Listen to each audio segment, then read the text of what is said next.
Hello Warlords and Generals, welcome back to another video. Today we're going to be wrapping up the Ogre coverage by a short video covering the camp followers for both the Beastclaw Raiders and the Gutbusters. Without further ado, we're going to begin with the Firebellies. These strange shamans known as Firebellies worship Gorkamorka as the quote-unquote Sun Eater. They believe long ago during the Age of Myth, Gorkamorka swallowed the red sun of Gur, and as the molten power coursed through his being, he let out a blazing belch, which the Firebellies personally believe is what led to the creation of Akshi, the realm of fire. No ogre will argue this, or at least directly to their faces, for it will leave any who do as a pile of ash. For an ogre to become a Firebelly, the ogre must seek out a Firebelly, and then the true trials will begin. Beginning with, they must use an acidic concoction to burn off all the hair on their bodies. Following that, they are inscribed with tattoos, and finally they must slay a Magmadroth. These often brings them into conflict with Fireslayers, who favor the beast as mounts. After they become Firebellies, these ogres will wander randomly from realm to realm, seeking volcanoes, lava lakes, and seeking the most combustible ingredients to assist them in their fire breathing. These shamans are so proficient in their magics that they can even cloak themselves in flames as a shield, and if the enemy survives their flames, they're soon smashed with the great basalt hammers. Most other ogres view these odd shamans with awe and wonder, but most are almost always welcome to join a Mawtribe. For they are masters at seasoning and searing meats, assisting butchers in turning meals into mouth-watering feasts as they sprinkle in exotic ingredients like crushed Magmadroth scales and sliced salamander glands, and their mastery of the fire allows them near-perfect sears and charring of flesh and fats for the Mawtribes to feast upon. So as we see, Firebellies are beneficial to a Mawtribe not only for their very potent fire magic, but also as well as their ability to season meats and make a feast even greater than it was before.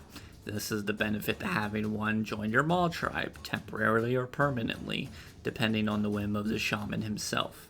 And with them covered, we're going to move on to the Mercenaries of the Ogre race as a whole, the Man-Eaters.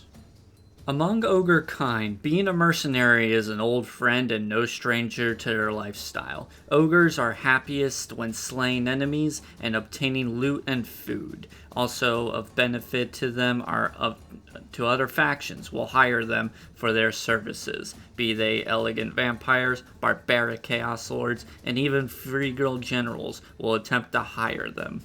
The mercenaries of ogre kind call themselves man-eaters, for this name's history extends back to the Age of Chaos, when Gorkamorka broke from Sigmar's pantheon. When this event occurred, ogres were free to eat and raid all of the cities of men they were so long denied into destroying. The name stuck as it was effectively an intimidating name. Even amongst free guild they retained the name, making the air of uncomfortable tension amongst the human soldiers they are, for the moment, fighting alongside. Often being made up of brasher and younger ogres, become manslayers, seeking adventure, travel, and self-wealth. Due to this, travel and fighting all over the realms, this allows man-eaters to obtain exotic foods and weaponry. Axian sunblades, serenite falks, spiky throwing stars, and even gigantic rolling pins are known to be used. Some even carry braces of pistol, mostly due to the flash and the bang it fits the daring lifestyle of a mercenary. They are very swashbuckling, especially compared to the average ogre. Some of these bands are known throughout the realms, such as the Swollen Toes, the Groats Laggards, and the Asher's Gut Stuffers. Each band known for not, each one is specialized in a specific form of combat. Some are your typical ogres, enjoying a good punch-out and melee. Others pride themselves as crack shots, or, at least compared to ogres' standards of marksmanship. When they encounter Mawtribes along their Maw paths, these mercenaries are welcomed as heroes until they decide to leave on new adventures. These mercs are valuable not only due to their invaluable skill as fighters, but also for their stories, which other ogres love, especially ones that end in dismemberment or disemboweling, which the majority of those tales do end up ending like that, because ogres and all that. Now, the two first entries of the camp followers are usually celebrated members of the Mawtribes, even if they are not technically part of any given Mawtribes. This last entry, however, is the opposite. These are beings who are kind of hated and looked down upon within the ogre Mawtribes because they are cursed beings. I am referring to the Gorgers. Among ogres, there is no worse fate than to never enjoy a satisfying meal ever again. They'd rather die than ever be subjected to the empty belly curse, the affliction that was created, the Gorgers.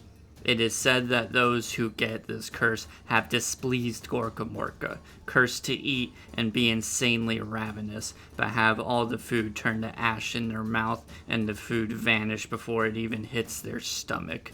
Driven feral and insane, these are kept away from the main camp as exiles, in cages, lightless caverns, and filthy warrens.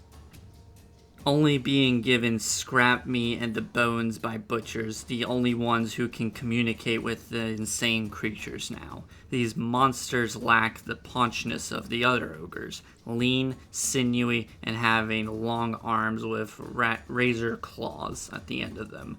The Gorgers' most disturbing feature is the ability to unhinge their jaws like a snake. Even though these starving beasts that were once ogres are exiled, they serve their purpose. They are used as shock troops. Ogres will use pails of blood to attract the Gorgers to their enemies, where they will see new flesh that they can uselessly try to satiate their hunger upon, but will never be able to for the curse that will eternally keep them bound to their hunger. And that wraps up this video, and it also ends the full coverage of the ogre lore, or the basis of it, within Age of Sigmar. These camp followers kind of fit awkwardly, so I couldn't put them at the end of either the Gutbuster or the Beast Claw video, so I decided to make a short video with just them, since they don't really belong to either, and they would have made either of the videos too long to tack on at the end. But now we've reached the end of the video. Leave a like if you have enjoyed this content, and leave a comment on criticisms and critiques that I could do to improve lore coverage in my videos, or if you just want to start a discussion about the lore given in this video. Subscribe if you'd like to see more from me. I try to upload at least one video a week, and on that note, have a wonderful day and happy wargaming.